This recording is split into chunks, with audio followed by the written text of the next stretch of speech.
Speaking of the downfall of the United States, seems to be a recurring theme in the recent streams. You know, it seems to keep coming up. There's an interview I want to see. Angry protesters have been seen at GOP town halls. Here's who the House Speaker says is responsible. Speaker Johnson, you had quite a night last night and ended up meeting with President Trump and the majority leader. There's a clip from this which has gotten quite a bit of attention on social media. Over in the Senate, John Thune, today. Do you think that the Senate is going to make big changes to what you passed last night? No, I don't think they will. I think they understand the necessity of letting the House lead on this. We've got a smaller margin than they do for the first time in the modern era. The Senate Republicans have a larger margin than we do in the House, and I've got a much smaller needle to thread here. And I think they recognize that. I got 165 more personalities to deal with than they do, and a much more diverse caucus. So Senator Kennedy is one of my closest friends. I love his one-liners, okay? But I think what he was referring to there in that soundbite, Caitlin, is that he doesn't want to cut Medicaid benefits for anybody, and we don't either. I don't either. We're not going to do that. That's not part of this plan, and the Democrats have been lying about it. Bro, looks like AI so much, holy heck. I know I have a lot of international viewers right now because I started by covering Ukraine, so I feel obligated to remind everyone watching that Mike Johnson is a person who checks in with his son. They both check in with each other to make sure they haven't been masturbating to sinful pornography. Like, they check each other's phone histories. They do, like, they call each other every day, and they do, like, a jerk-off test. Like, you haven't jerked off pornography. So it's important for us to clarify that. That's what I think he was referring to. We're going to take care of those who are rightful beneficiaries of the programs. We're going to cut the fraud, waste, and abuse out of Medicaid, and that's where we're going to get part of the savings to accomplish this mission. But are people who are covered by Medicaid now going... Mind you, note, by the way, that they have not found any evidence of fraud, waste, and abuse with Medicaid. Like all massive government programs, I'm sure there is some. Impossible to avoid to some extent. The idea that they would be able to find $880 billion over 10 years in fraud, abuse, waste, no, impossible. Going to potentially lose Medicaid coverage as a result of this? No, look, the White House has made a commitment. The president said over and over and over, we're not going to touch Social Security, Medicare, or Medicaid. We've made the same commitment.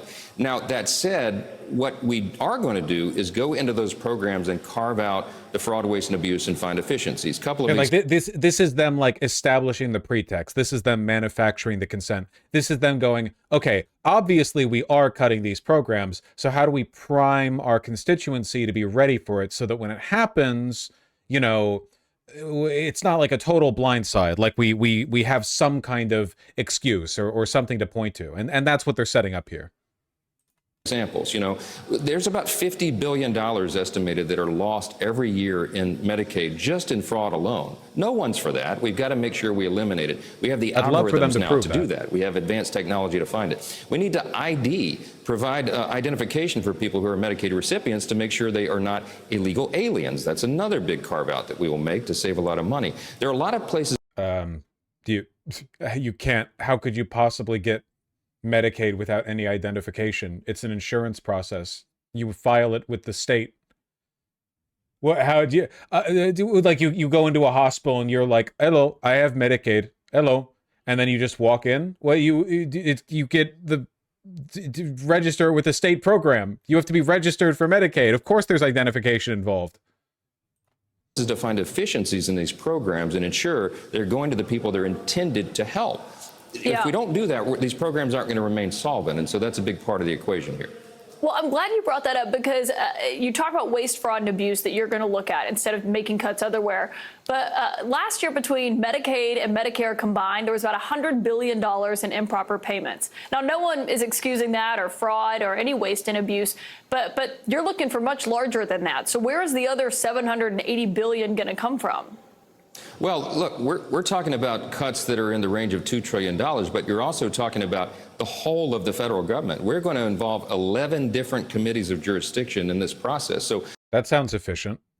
All this attention is being paid to Medicaid because that's the Democrats' talking point. We're talking about a massive piece of legislation that looks at all of the fraud, waste, and abuse across the government and looks at programs that we do need to eliminate that isn't talking about health care for people that are relying upon that. Look, everybody needs to watch the process play out. We passed the budget Medicaid is something called emergency Medicaid. It also helps undocumented folks for ER visits. Yeah, but that wouldn't be something that you targeted against undocumented people. That's just a consequence of the way that applies to ER visits.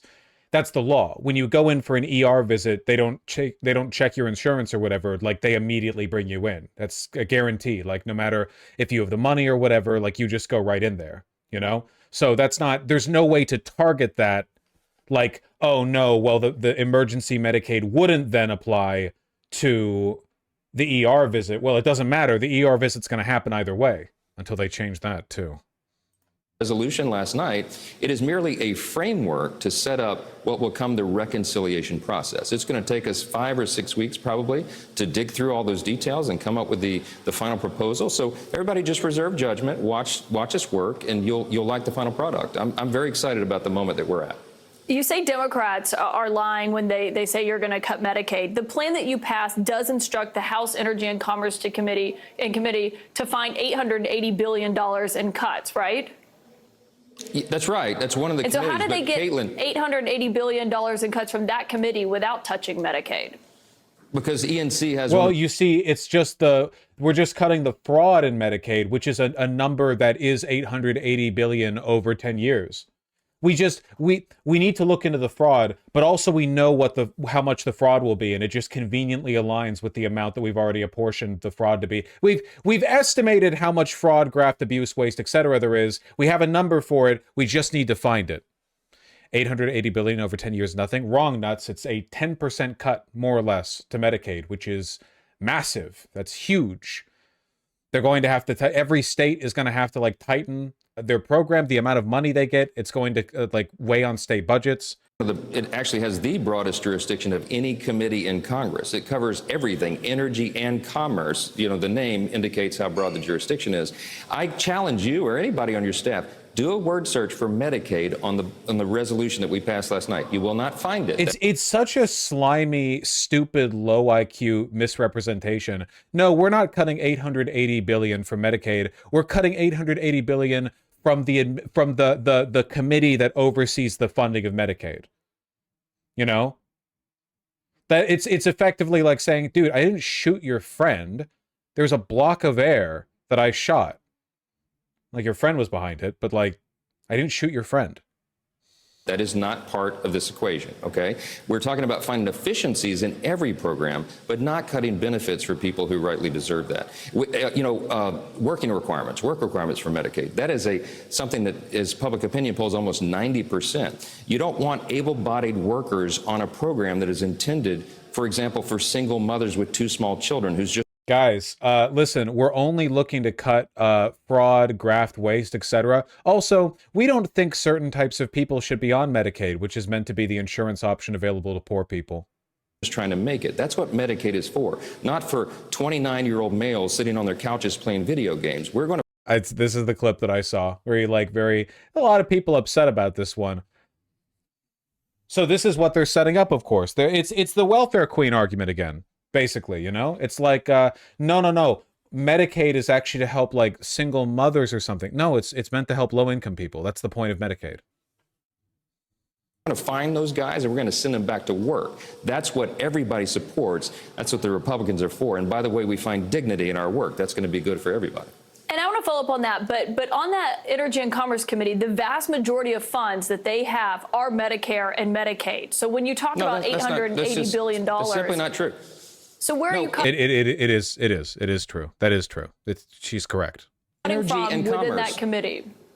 Energy and Commerce's jurisdiction would take us 20 pages to go through, Caitlin. They've got... Okay, and how much do they have jurisdiction over that has money in the ballpark of $1 trillion over 10 years? I'm talking about everything the biggest in the U.S. pools. economy.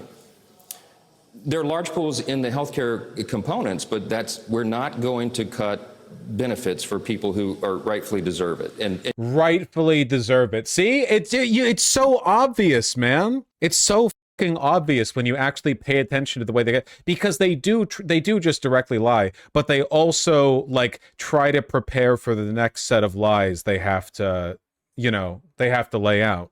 And watch this play out. Just reserve your judgment.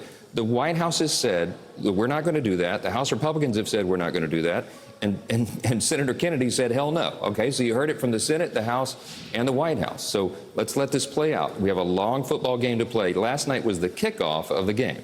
So just watch it play out and you'll see. I think the American people are going to benefit greatly by the package that we're going to produce for them. We are going to deliver the America First agenda, and it's going to be good for everybody. We're going to spur economic growth. We're going to cut regulations. We're going to cut the deep state and the bureaucracy to make government more efficient. We're going to secure the border. We're going to get energy dominance back again for our country that is long overdue. And we're going to spur on the U.S. economy. And by the way, Caitlin, the big drive of all this is to ensure we don't have the largest tax increase in U.S. history at the end of this year, which is what will happen if we don't get this bill passed. I mean, the average U.S. taxpayer is going to have a 22% tax hike. Mr. Speaker, I do appreciate a good football reference. That's also incorrect. You just mentioned work requirements, and maybe the expiration of the Trump tax cuts would not lead to an average 22% increased tax across Americans. The majority of Americans barely benefited at all from the Trump tax cuts, but you already know this. changing that. Will you reduce the federal match or try to establish a cap on federal funding as you sort through this for Medicaid?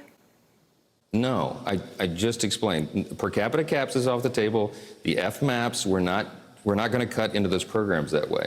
What we are going to do is present this large tax increase. You realize if we don't pass this bill, small businesses, 26 million businesses in this country, their tax rates are going to go up to 43% overnight if we don't get this bill passed. So we have no margin for error. We have to get this done, and we will. We're going to deliver on this mission for the American people. Yeah, I was just asking because, as you know, your home state of Louisiana, about 80% of the Medicaid spending there is covered by the federal government. We've seen it in a lot of red states, of course, across the United States. It's not just a blue state issue. As you have seen through this, and we've seen the blowback that some Republicans in your caucus are getting when they go back home to their districts, worried about these cuts or worried about what DOJ is doing. Do you have concerns that that's anything that Democrats will be able to use to run against those Republicans? No, because I don't. Because the videos you saw of the town halls were for paid protesters in many of those places. These are Democrats who went to the events early and filled up the seats. If the videos had panned outside the building, you can't argue they were all paid protesters, though, Mr. Speaker. Many of them were. A Republican acknowledged they were his constituents. I think it bodes really poorly for the future of this administration that their strategy for dealing with angry constituents is to pretend that they're all fake and gay. You know, like, are some of them fake and gay? Statistically speaking, sure. But, you know, the more they it's essentially a propaganda failure, right? Where the goal in a propagandistic sense is to get them on your side. And this is like the final concession, which is just like ignore them, pretend they're not there, you know? Not good. One Republican acknowledged they were constituents. That's fantastic. Okay, but they had Democrats come and fill the seats early, all right? This is an old playbook that they pulled out and ran, and it made it look like that what is happening in Washington is unpopular. But I'm going to tell you, Caitlin. See, you can't do both. You can't on one hand say, listen, we're going to bear out some short-term hardships, but at the end it's going to be great. And also say anyone who has an issue with what's happening right now is actually a paid operative for the opposite side. You can't run both of those. It's internally contradictory. You eventually have to settle on one. Obviously, you can get away with just plain lying for a long time, but you know, dissatisfaction is dissatisfaction, right? That does build up. The American people are behind what's happening. The DOJ efforts is polling over 80% right now. They want us to... What? Well, there is also just the bald-faced lie option. Why not make... I mean, if we're doing like Assad shit, why not like 100%? Actually, literally every American is in favor of everything that they've done so far. Lying is super OP. I don't... Again, Trump can get away with it to some extent, but the voters do not they don't like him. They don't like any of them, you know? They like Trump. It's the problem with building a cult of personality. It's that everyone just becomes an extension of Trump's will. Find efficiencies in the federal government. They want the government to be... Oh, that's it. Okay. It's 80% of voters approve of making the government more efficient. Therefore, all of those voters approve of Doge. That's right. There we go. Obviously, more Americans want Doge eliminated than any other agency. That's funny. Smaller and leaner and more accountable to the taxpayers. And that's what these efforts are all about. That's what the Republican Party is about. That's what our commitment is to do, to make government work better for the people. This is a restoration of common sense above everything else. And I think the American people are going to remain in favor of what's happening here. Okay, I was just, those lawmakers do also represent Democrats. That doesn't mean they were paid to show up if they're upset about this. But I want to move on because just to get on what you are trying to do overall here, I know you're used to difficult tasks. You've had a small majority. You survived a threat to your speakership. But a question that a lot of people have is how you are going to balance the budget without touching Social Security or Medicare or Medicaid while also increasing defense spending, which is what the White House laid out today. Yeah, well, look, part of the equation is all the new revenue that the President Trump and the administration are delivering for the American people. Look, the tariffs are estimated, just the tariff on China, the 10% import tax on China, and of course they've been fleecing us for a long time as an unfair trade partner. That alone is going to yield $600 billion over 10 years in new revenue to the government. The Doge savings. Hey, just out of curiosity, so $60 billion a year then. Just out of curiosity, how much money are we deficit spending to pay for Trump's tax cuts? Oh, trillions every year? Oh, okay. Gotcha. Elon Musk has said that he can find close to $1 trillion in fraud, waste, and abuse. I trust him. I was with him late last night in his office going through what he's doing. This is very real. We're going to have new revenue and savings that we have never had before. All right, I think I've had enough of this. Remember that Elon Musk has taken credit for cutting a lot, and the top 3 things he claimed to cut have been removed from the Doge website. We're going to lose track of the amount of money the U.S. government actually has and has borrowed, because the money he claims he's saving, it's just not there. Top 5 now, he's walked back even more. Oh yeah, he did point out there were spare Microsoft 365 licenses. I don't know, he's going to get like a rebate on those or something. He's going to refund them for 50% of their bulk cost or something. I don't know what the plan is exactly.